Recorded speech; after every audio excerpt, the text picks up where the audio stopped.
Assalamualaikum warahmatullahi wabarakatuh. Perkenalkan, saya Abdul Ziyad Arafa, mahasiswa pasca sarjana di salah satu universitas di Jakarta, yaitu Universitas Paramadina.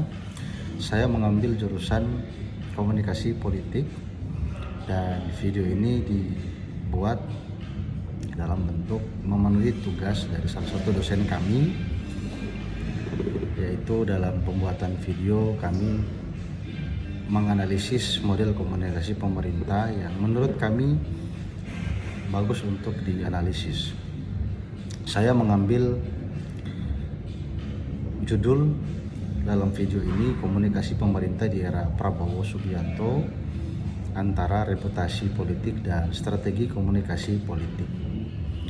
Di tahun 2029 mendatang, dalam hal memprediksi ini menandai era baru dalam sejarah politik dan komunikasi publik Indonesia.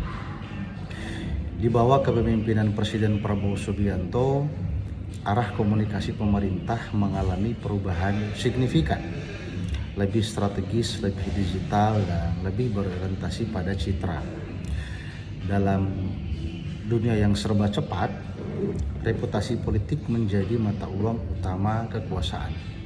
Setiap kata, unggahan, setiap konferensi pers, semuanya menjadi bagian dari strategi besar yang menjaga kepercayaan publik. Namun di balik semua itu, muncul pertanyaan mendasar. Apakah komunikasi pemerintah masih menjadi sarana dialog dengan rakyat, atau sekadar instrumen politik untuk mempertahankan legitimasi? Pemerintahan Prabowo Subianto membawa dua agenda besar, ketahanan pangan nasional dan transformasi digital pemerintahan. Dua agenda ini menuntut komunikasi yang bukan hanya informatif, tapi juga persuasif dan adaptif. Pemerintah dituntut mampu menjelaskan kebijakan kompleks kepada masyarakat dengan cara yang mudah dipahami dan dapat diterima. Prabowo Subianto tampil sebagai sosok yang karismatik, tegas, dan nasionalis. Dengan gaya komunikasinya kerap memadukan simbol-simbol kekuasaan militer dengan retorika empati dan solidaritas nasional. Di sisi lain, tim komunikasi pemerintah mengemas pesan-pesan itu dalam bentuk visual dan narasi digital, menjadikannya mudah dikonsumsi oleh publik, terutama generasi muda di media sosial. Namun di balik komunikasi yang tampak sederhana ini, terdapat arsitektur strategi politik yang kompleks yang berakar pada dua paradigma besar, yaitu political public relation dan strategic public sector communication. Timothy Combs melalui teorinya political public relation menjelaskan bahwa komunikasi politik adalah proses mengelola persepsi, legitimasi, dan reputasi di mata publik. Dalam kerangka ini, komunikasi pemerintah bukan sekedar penyampaian informasi, tetapi juga tindakan simbolik untuk membangun kepercayaan dan loyalitas masyarakat. Pemerintahan Prabowo mengadopsi tiga pendekatan utama dari perspektif ini. Yang pertama, framing dan agenda building. Pemerintah secara aktif membingkai isu nasional melalui pesan-pesan simbolik. Kemandirian pangan disebut sebagai perang melawan ketergantungan asing. Transformasi digital dijelaskan sebagai perjuangan kedaulatan data bangsa. Ini bukan sekadar retorika, melainkan upaya mengendalikan makna publik. Combs menyebutnya sebagai control of meaning, di mana kekuasaan menentukan bagaimana publik harus memahami realitas. Yang kedua, manajemen krisis dan reputasi.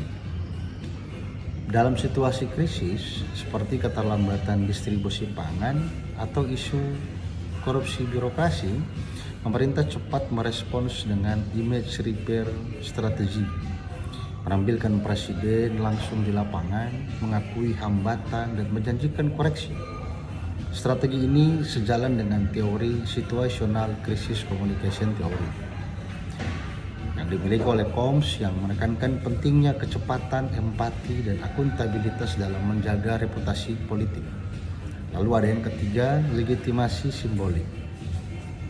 Pemerintahan Prabowo Subianto juga memanfaatkan simbol-simbol kekuatan negara seperti upacara, kunjungan militer, dan slogan "Bangga Jadi Petani Indonesia" sebagai strategi simbolik action untuk memperkuat legitimasi. Namun legitimasi yang dibangun melalui simbol seringkali bersifat semu, kuat di permukaan tetapi rapuh jika tidak diimbangi partisipasi publik yang nyata. Kelly Pager-Werder melalui konsep strategi communication campaign in the public sector melihat komunikasi pemerintah bukan hanya alat persuasi, tetapi sebagai mekanisme strategis untuk perubahan sosial. Werder menekankan 3 prinsip utama. Pertama, ada komunikasi publik harus berorientasi tujuan dan berbasis data. Yang kedua, harus melibatkan partisipasi warga. Dan yang ketiga, harus diukur dari dampak sosial, bukan hanya impresi media. Dalam konteks pemerintahan Prabowo, strategi ini tampak pada program digital untuk desa yang mengintegrasikan literasi digital, akses ekonomi, dan partisipasi masyarakat desa melalui platform daring. Kampanye semacam ini bukan hanya membangun citra positif, tetapi juga memperkuat relasi sosial antara pemerintah dan masyarakat akar rumput. Namun sebagaimana dikritik oleh Werder, banyak komunikasi publik yang hanya strategis di atas kertas, fokus pada performa media bukan pada hasil kebijakan yang nyata bagi warga. Tahun 2030 mendatang, Indonesia menghadapi krisis pangan regional. Akibat gagal panen dan inflasi harga beras, kritik publik terhadap pemerintah meningkat tajam dengan munculnya tagar #pangan kita krisis di media sosial. Dalam situasi ini, pemerintah menerapkan strategi rebuild communication ala Koms, mengakui masalah, meminta maaf secara terbuka, dan menjelaskan langkah koreksi, pembentukan badan logistik nasional, audit rantai pasok, dan koordinasi lintas kementerian. Di lain sisi, tim komunikasi pemerintah meluncurkan kampanye Bangkit Bersama Petani dengan pendekatan strategik storytelling seperti yang disarankan Werder, mengangkat kisah inspiratif petani lokal yang menggunakan teknologi pangan digital. Kombinasi antara krisis manajemen dan strategik campaign ini berhasil menstabilkan persepsi publik, namun kritik tetap muncul. Sebagian pihak menilai pemerintah terlalu menonjolkan aspek simbolik daripada reformasi struktural. Jika dilihat bersama, teori Koms dan Werder saling melengkapi namun juga bertentangan. Pemerintahan Prabowo Subianto tampak berada di titik tengah, mencoba menyeimbangkan antara pengendalian citra politik dan pembukaan ruang partisipasi publik. Namun keseimbangan ini tidak selalu stabil.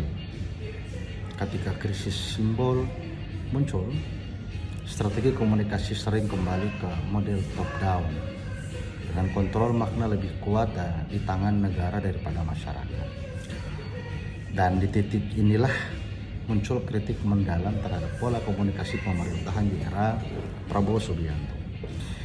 Dari satu sisi, strategi komunikasi pemerintah terbukti efektif secara teknis, mampu menjaga stabilitas, mengelola krisis, dan mengemas kebijakan dengan bahasa yang menarik. Namun di lain sisi, muncul gejala politik pencitraan yang berlebihan. Pemerintah tampak lebih sibuk mengelola narasi visual daripada membangun dialog sosial yang sejati. Paradigma political public relation menekankan pengelolaan legitimasi, tetapi ketika legitimasi disarankan pada citra, ia mudah runtuh oleh satu kesalahan komunikasi. Sementara itu, paradigma strategic communication campaign menuntut partisipasi, tetapi partisipasi warga sering kali berhenti di level engagement digital, like, share, dan komentar, bukan partisipasi deliberatif dalam pengambilan keputusan publik. Disinilah ironi komunikasi pemerintahan modern. Semakin terhubung secara digital, tetapi belum tentu semakin dekat secara sosial. Komunikasi pemerintah seharusnya tidak berhenti pada mengelola opini publik, melainkan berkembang menjadi pembelajaran publik. Pemerintah bukan hanya berbicara kepada rakyat, tapi juga belajar dari rakyat. Pada akhirnya, komunikasi pemerintahan Prabowo Subianto menggambarkan dilema klasik politik modern antara reputasi yang ingin dijaga dan kepercayaan publik yang ingin dibangun. Seperti dikatakan Combs, reputasi adalah mata uang kekuasaan. Tapi tanpa partisipasi publik, seperti yang tegaskan Werder, reputasi hanyalah ilusi yang mudah hilang oleh badai krisis berikutnya. Komunikasi pemerintah yang ideal bukan yang paling ramai di media sosial, tapi yang paling mampu mendengarkan, merespons, dan bertransformasi bersama rakyat. Demikian video yang saya buat. Semoga teman-teman memberikan feedback kepada saya, kritikan, dan semoga ini ke depan bisa lebih membangun. Sekali lagi terima kasih. Saya akhiri. Assalamualaikum warahmatullahi wabarakatuh.